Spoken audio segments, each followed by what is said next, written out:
Oke, selamat petang, salam sejahtera, assalamualaikum warahmatullahi wabarakatuh. Ya, di sini telah hadir beberapa teman kita semuanya ya. Ada Vivi, ada Firdia, ada Rian Maulana. Ya, selamat menyimak materi selanjutnya. Saudara-saudara, saya kemarin ada hal yang emergensi sehingga waktu itu saya tidak bisa on time karena itu saya ubah pada jam sekarang. Tapi nggak apa-apa, nanti ini saya rekam dan saya unggah ya. Saudara-saudara, dari hasil diskusi Anda mengenai kasus aktual Pusat Data Nasional, ya, itu sangat bagus sekali dan juga sangat mencerminkan kemampuan Anda dalam memahami konteks permasalahan dan juga sudah saya baca satu persatu ya. Jadi Anda jangan khawatir ya bahwa Anda kurang lebih sudah memahami ya bahwa security, cyber security itu sangat penting ya. Cyber security itu saking pentingnya gitu ya karena akhirnya menjadi bisnis baru ya, menjadi peluang bisnis baru ya. Bahwa keamanan itu bukan hanya fisik ya, tapi juga ada pada jaringan, ada pada data, ada juga pada level operasional di dalam suatu sistem seperti itu. Saudara-saudara, melihat dan juga mengaca daripada itu kasus aktual di dalam serangan cyber ya dalam dasawarsa tahun terakhir ini ya, itu kalau menurut laporan global ya kan, setiap waktu itu serangan cyber itu memang sangat luar biasa ya. Serangan cyber ini memang tidak pernah berhenti ya. Bahkan juga trennya juga semakin meningkat trennya ya dari tahun ke tahun. Kenapa serangan cyber ini semakin meningkat? Karena memang salah satu ciri khas daripada internet itu adalah transparansi ya, keterbukaan ya. Jadi transparansi dan keterbukaan ya. Dan sayangnya transparansi dan keterbukaan ini kadang-kadang tidak diimbangi dengan integriti dari para penggunanya ya. Sehingga transparansi yang sangat bagus ini ya di konektivitas yang luar biasa ini seringkali ada yang beberapa user ya atau pengguna ya yang tidak memegang integriti ya. Karena integriti ini memang menjadi acuan bagi kita semua untuk menjalankan peran sebagai pengguna internet ya atau juga masyarakat cyber seperti itu. Saudara-saudara, melihat daripada kasus PDN yang kemarin ramai ya di media massa dan juga di beberapa pembahasan ya, ini security ini yang paling penting itu adalah masalah mindset ya. Security itu bukan semata-mata masalah teknologi yang kita sematkan ya. Kalau kita memandang keamanan cyber atau keamanan komputer atau juga keamanan informasi ini sebatas teknologi, akhirnya yang terjadi adalah kita tidak memahami bahwa serangan cyber itu sangat sangat sangat-sangat mengkhawatirkan ya. Kenapa? Karena kita memandangnya adalah ini hanya teknologi. Teknologi kalau begitu kita pasang aja teknologinya. Nah, gitu ya. Bahwa itu nggak cukup saudara-saudara. Mindset seperti itu mindset yang pasti akan kolaps ya seiring dengan perkembangan zaman. Karena teknologi ya kan walaupun itu sangat canggih gitu ya, walaupun itu sudah disematkan teknologi anti virus atau juga anti attacks ya dalam satu jaringan, tetap itu bukan jaminan bahwa suatu sistem itu tidak akan terkena daripada lolos daripada serangan cyber yang masif saat ini. Jadi yang paling penting adalah mindset bahwa di dalam kita mengelola sistem keamanan itu ternyata harus kita pikirkan serius ya. Dari mana kita memikirkan serius? Dari awal ya. Dari semula, from the beginning ya. From the beginning ya kan kita merancang suatu jaringan ya, merancang suatu sistem, merancang katakanlah suatu aplikasi, perancang software, sampai juga datanya gitu kan, sampai juga penggunanya, sampai juga layanan kepada penggunanya, itu semuanya adalah holistik termasuk daripada keamanan, pengelolaan keamanan.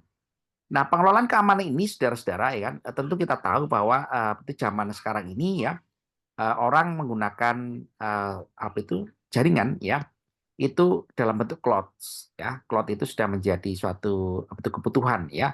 Orang merancang software, merancang aplikasi, kemudian bagaimana software atau aplikasi itu diberikan pelayanan kepada orang lain, maka ditaruh di cloud. Nah, ya cloud itulah yang sangat penting saat ini ya.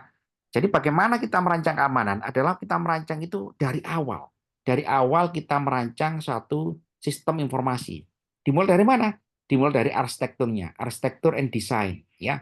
Arsitektur and design ini ya secara baik secara hardware maupun juga secara konfigurasi, secara topologi ya, secara itu protokol ya, secara data communication, semuanya harus kita pikirkan keamanannya, aspek keamanan dipikirkan ya.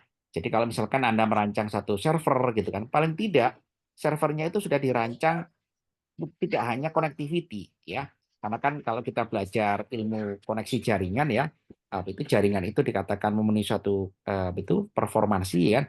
Kalau dia gitu kan memiliki suatu aspek dalam hal speed, kecepatan, connectivity ya, reliability, keterhandalan gitu kan, dan efisiensi ya. Jadi empat ini saudara-saudara tidak cukup. Ya Pak, jaringan saya bagus Pak, cepat Pak, tidak pernah putus, tidak pernah down. Tapi itu tidak cukup. Maka itu performansi yang sudah sangat bagus dalam hal kinerja, itu ditambahkan lagi yang namanya security, keamanan. Nah ya, keamanan ini dimulai dari mana? Dimulai dari kita merancang jaringannya dulu. Jaringan ya, entah jaringan itu dalam bentuk server, ya hubungan antara server dengan klien ya, host dengan klien gitu ya, sampai juga terhubung dengan jaringan internet, sampai juga terkoneksi dengan itu semua jaringan-jaringan di luar komputer ya. Katakanlah di situ ada IoT atau juga ada device-device lain yang dihubungkan dengan jaringan secara interface ya. Semua itu kita pikirkan aspek keamanannya ya. Ya, kemudian adalah implementasi. Setelah kita merancangkan keamanannya, kita implementasi. Ya, implementasi gitu kan dalam bentuk modular security. Nah, ini penting, menjadi sangat penting gitu kan. Security itu harus kita bikin modular, ya, berlapis-lapis. Yang mulai dari jaringan, di layer software atau aplikasi atau operating system ya, kemudian juga di layer data. Nah, ya, sehingga perencanaan security ini, saudara-saudara, tidak bisa kita lepaskan secara sporadis. Pak, yang penting saya sudah pasang firewall. Wah, itu riskan. Karena hanya dipandang sebagai teknologi semata. Padahal keamanan itu adalah merupakan pengelolaan. Ya, pengelolaan yang itu berbasis dari itu daripada pengelolaan yang setiap waktu harus berkala juga dipantau. Setelah kita berhasil membuat satu skenario keamanan mulai dari layer jaringan, aplikasi, dan data, maka kita melakukan evaluasi secara bertingkat. Ya, betul nggak? Ya, kita perlu melakukan pengujian sampai di mana keamanan ini bisa ditembus. Nah, itu juga penting ya. Itu juga penting ya kan. Betapa pentingnya kan keamanan itu secara teknikal itu perlu kita uji. Nah, setelah itu, saudara-saudara, apa yang kita pikirkan? Yang setelah itu adalah kita pikirkan ada yang namanya prosedural yang harus kita pikirkan, ya. Jadi kalau tadi secara teknikal atau teknologi sudah kita lengkapi semuanya, selanjutnya adalah prosedur keamanan. Karena itu semua layer ini, baik di level jaringan, baik di level aplikasi maupun juga data, penggunanya adalah user, klien. Dan klien itu siapa? Orang, ya. Sehingga apa? Sehingga kita perlu juga menerapkan prosedur, ya. Prosedur autentifikasi, ya, kemudian prosedur penggunaan, ya, administrasi penggunaan. Supaya apa? Supaya kita tahu siapa yang menggunakan, siapa yang login hari ini, ya, siapa yang mengakses data hari ini, dari mana ini permintaan request data, dari mana ini permintaan request ini. Jadi kalau kita memikirkan prosedur itu juga termasuk daripada aspek pengelolaan keamanan, maka bisa dipastikan gitu ya, kita sudah beranjak dari technological safe ya, technological security kan kepada ya kan itu eh, pertahanan atau defender security yang di level kedua ya. Nah, ini sangat penting saudara-saudara. Kenapa? Karena seringkali gitu kan itu kita lihat ya, provider-provider ini tidak memikirkan aspek keamanan ya. Jadi itu sangat penting kalau kita pikirkan gitu, Pak, ini itu penggunanya siapa? Penggunanya harus diadministrasi. Siapa penggunanya? IP mana ini? IP dari mana? Ya kan? Jadi semua aspek pengguna itu kita autentifikasi. Sehingga apa? Sehingga kalau terjadi karena apa saudara-saudara? Manusia itu adalah tetap sebagai key personnya, penggunanya, ya. Siapa yang masuk ke server hari ini, ya. Jadi katakanlah itu pengguna teknologi informasi, termasuk sarana prasarana pendukung, ya. Katakanlah itu di luar teknologi informasi itu juga perlu dirancang, ya. Siapa yang masuk ruangan server, ya. Kemudian bagaimana CCTV untuk mengamati siapa saja yang lalu lintas di depan server itu juga termasuk pengelolaan keamanan. Karena kita tahu gitu kan betapa pentingnya data sekarang ini, ya. Karena data itu merupakan kapitalisasi dari suatu keberhasilan keberhasilan daripada teknologi informasi. Ya, semakin banyak data yang diakses oleh banyak orang, semakin data itu memiliki nilai itu value bisnis yang sangat tinggi sekali. Seperti itu ya. Nah, itu kemudian apa saudara-saudara? Setelah kita melakukan pengelolaan tadi ya, selanjutnya adalah di level ketiga, ada yang namanya monitoring dan evaluasi keamanan ya. Monitoring dan evaluasi keamanan ini tujuannya adalah untuk mengetahui gitu ya bagaimana pola perilaku user ya. Pola perilaku user ini harus dimonitoring setiap waktu ya. Artinya apa? Kalau Anda bekerja pada suatu departemen yang ada khusus teknologi informasi, itu tidak cukup ada departemen network, ditambahkan lagi itu departemen tadi itu ya. Tambahkan departemen security ya. Yang security ini bukan satpam ya, tapi ini adalah security yang memantau monitoring ya pengguna dan akses-akses yang diberikan kepada dalam bentuk layanan tadi itu. Supaya kita tahu ini malicious user ya. Malicious user ini berusaha untuk mengedarkan satu file yang diidentifikasi berbahaya. Ini langsung ada deteknya dari awal. Yang terjadi kan yang kemarin itu nggak ada ya, tiba-tiba masuk gitu aja ya, masuk nyelonong ke server, masuk nyelonong ke aplikasi, masuk nyelonong ke itu ke database ya. Ya karena memang awalnya adalah itu passwordnya ya kan itu tidak di maintain ya dengan bagus ya. Padahal kalau itu password itu dirubah secara berkala dengan pengelolaan administrasi gitu kan, maka itu sangat sangat bagus juga. Password itu berubah-ubah ya sesuai dengan security yang kita desain di situ ya. Kemudian dari situ saudara-saudara kita sudah memiliki suatu aspek pengelolaan yang sangat lengkap sekali ya. Jadi keamanan itu saudara-saudara bukan masalah technological aspek ya, tapi juga adalah masalah pengelolaan ya, pengelolaan gitu ya, yang itu pengelolaan itu holistik ya, baik di dalam teknologi informasi itu sendiri ya, maupun juga di dalam manajemen atau pengelolaan, sampai juga pada faktor integrity dan juga monitoring dan evaluasi setiap waktu. Nah, gitu ya. Sehingga apa, Saudara? Sehingga dipastikan gitu kan, maka desain daripada arsitektur sistem informasi yang Anda rancang itu bisa dipastikan gitu kan, itu robust ya. Robust ya kan, aman dari gangguan. Kenapa? Karena zaman sekarang ini ya serangan cyber itu kemana-mana. Serangan cyber itu juga bisa ke personal gitu ya. Bagaimana orang itu rekeningnya bisa dikuras, ya. Bagaimana itu orang ditipu gitu ya. Kenapa ya? Karena dia masuk ke dalam celah-celah ketidaktahuan orang, ya. Nah, kalau kita sebagai lembaga, misalkan Anda bekerja pada sebagai lembaga, itu dilarang untuk tidak tahu, ya. Lembaga itu harus tahu ya. Makanya itu jarang itu kan orang-orang itu yang ketipu-tipu itu kan kebanyakan orang tidak tahu ya.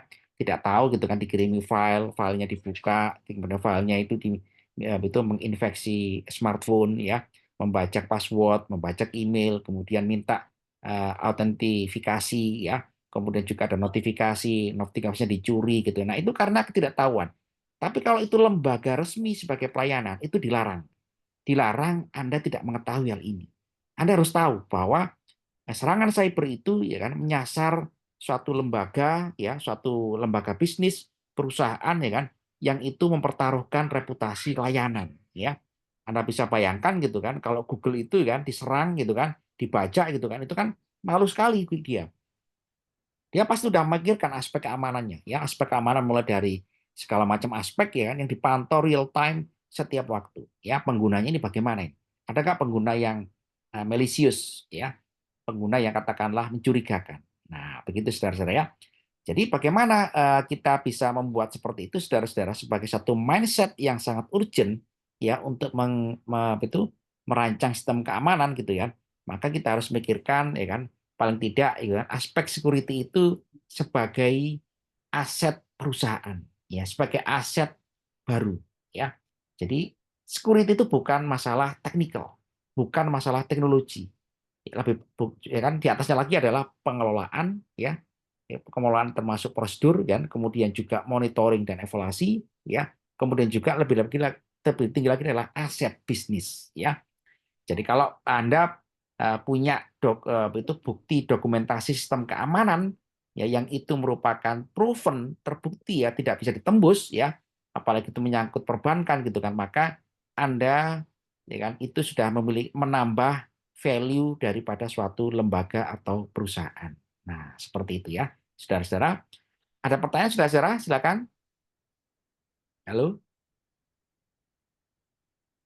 Halo? Oke. Insya Allah nanti buku ini saya unggah di LMS ya supaya jadi bahan bacaan Anda ya. Tadi itu penjelasan secara singkat aja ya. Insya Allah nanti kita lanjutkan minggu depan ya karena ini hari Minggu ya.